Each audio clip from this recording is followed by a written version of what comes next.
안녕하세요. 로이어 프렌즈입니다. 구독과 좋아요 눌러주세요.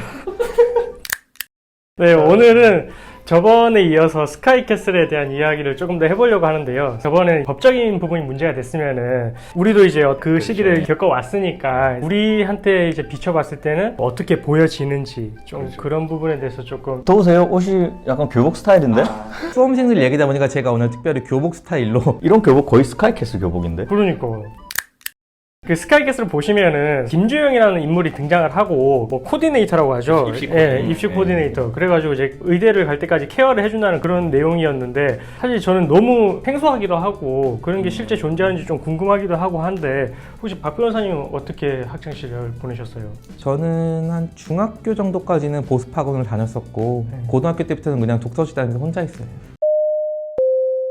의사 출신이니까 의대 갈 때도 이런 코디네이터의 도움을 받고 이런 건 없었어요? 그럴 돈이 있었으면 제가 그냥 소고기를 사 먹었을 것 같은데요. 거기 보니까 무슨 뭐 코디네이터 고용하려고 뭐 반포에 아파트를 판다고 막 이런 얘기도 거의 나오잖아요. 뭐 아파트 값이란 말이 나오죠. 도대체 얼마인지. 네. 손 변호사님 혹시 학창 시절에 어떻게? 저는 학원 몇 군데 다녔는데 한과반이라고 해야 되나? 저희 때는 그런 게 좀 유행했거든요. 그래서 그런 데 좀 다니고 근데 저희 부모님은 제가 학원 가기 싫다면 가지 마라고 하셔가지고 거의 놀았어요. 여기서 갑자기 고백하시는 거예요? 거의 고등학교 2학년 때까지 놀았어요. 저도 지방에서 나왔는데 야간 자율학습을 주로 이제 어떻게 보면 열심히 했었고 부족한 부분을 학원은 가긴 했는데 저도 막 이렇게까지 막 코디네이터의 도움을 받는다? 너무 이게 좀 생소해가지고 우리 주변에 막 흔한 건 아니잖아요. 그래도 이렇게 보면 변호사까지 하실 정도면 주변에 공부 좀 한다 싶은 애들은 좀 있었잖아요. 네. 혹시 뭐 주변 친구들 중에 뭐 코디네이터나 아니면 엄청 비싼 학원을 다녔다 뭐 이런 애들 있나요? 개인 과외를 받는 애들은 이제 들어봤는데 코디네이터까지 이런 거는 사실 보지는 못했었어요. 예. 다 관리해주잖아요. 스케줄까지. 예. 식단도 주던데 초반에 보니까 이렇게 막. 보니까 약간 정신과 시간의 방에 가가지고 정신까지 개조를 하는 걸로. 멘탈 관리. 그러니까요. 근데 저는 또 궁금한 게 그러면 혹시나 본인들이 이제 아기를 낳았을 때 예, 그렇게 맡겨보실 그런 생각도 있으세요? 저는 차라리 그 돈을 모아놨다가 애가 나중에 컸을 때 커피숍을 하나 차려줄 것 같아요. 아니면 반포에 아파트를 그냥 그대로 주든지. 중요. 괜찮네. 저도 초등학생까지는 아버지가 체벌을 좀 하셨거든요. 초등학생에서 중학생 넘어가는 시점에서 그 뒤로는 한 번도 이렇게 체벌 하신 적이 없어요. 중학생 정도 되면 이제 말로 할 수 있으니까. 저도 그래서 뭐 특별히 뭐 조금씩 좀 이탈하긴 했는데 그래도 크게 엇나가진 않고 잘 컸다고 생각합니다. 근데 제가 뵀을 때는 술 마시고 나서 뵀을 때는 좀 아버지 훈육이 아직까지 좀 더... 손 변호사님 혹시 어떠세요? 애를 낳았을 때 애한테 입시 코디네이터를 붙여줄 거냐?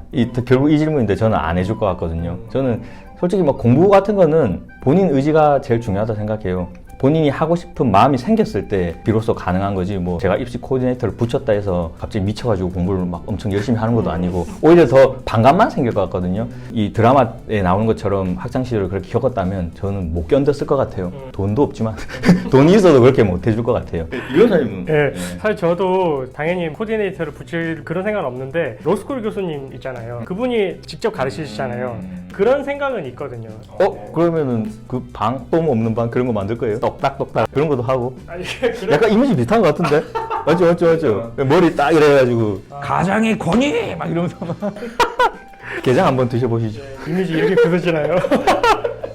아 그러고 보니까 그 로스쿨 교수님 말씀 나왔으니까 드린 말씀인데 뭔가 좀 검사 출신 로스쿨 교수님 그러니까 좀 성격이 좀 특이한 것처럼 묘사가 되잖아요. 네. 어떤 것 같아요? 검사 출신이시든 판사 출신이시든 다 어려운데 근데 직접 대면을 했을 때는 되게 막 이제 활동적이시고 술도 좋아하시고 재밌는 모습만 많이 뵀었고 집에서는 또 막 뭐 피라미드 그럴 수도 있겠지만 저는 모르겠어요. 그렇지는 않으신 것 같아요. 예.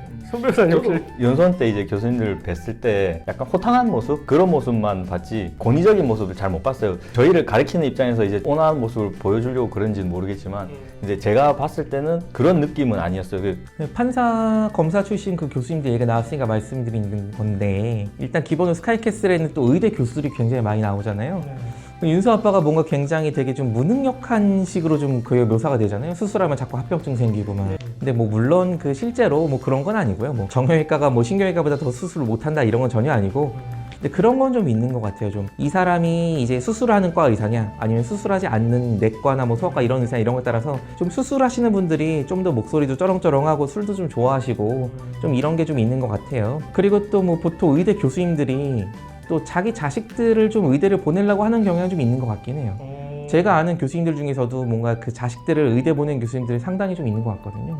사실 뭐 실제와 부합하는 면도 있고 아닌 부분도 있고 그렇게 한 것 같네요. 어쨌든 뭐 스카이캐슬은 드라마일 뿐이니까 뭐 드라마는 드라마로 보여주시면 될 것 같고요. 수험생들도 있을 거고 지금 수험생 자녀를 두신 분들도 있을 거고 한 것 같은데 어쨌든 뭐 공부하실 때 스트레스 받지 않고 진짜 할 때는 하고 놀 땐 놀고 예, 그렇게 지내시는 게 제일 좋을 것 같고요. 애들 훈육하실 때도 다 그렇게 하시면은 뭐 더 이상 뭐 이런 드라마 같은 문제는 발생하지 않을 것 같습니다. 그래서 오늘도 시청해 주셔서 감사합니다.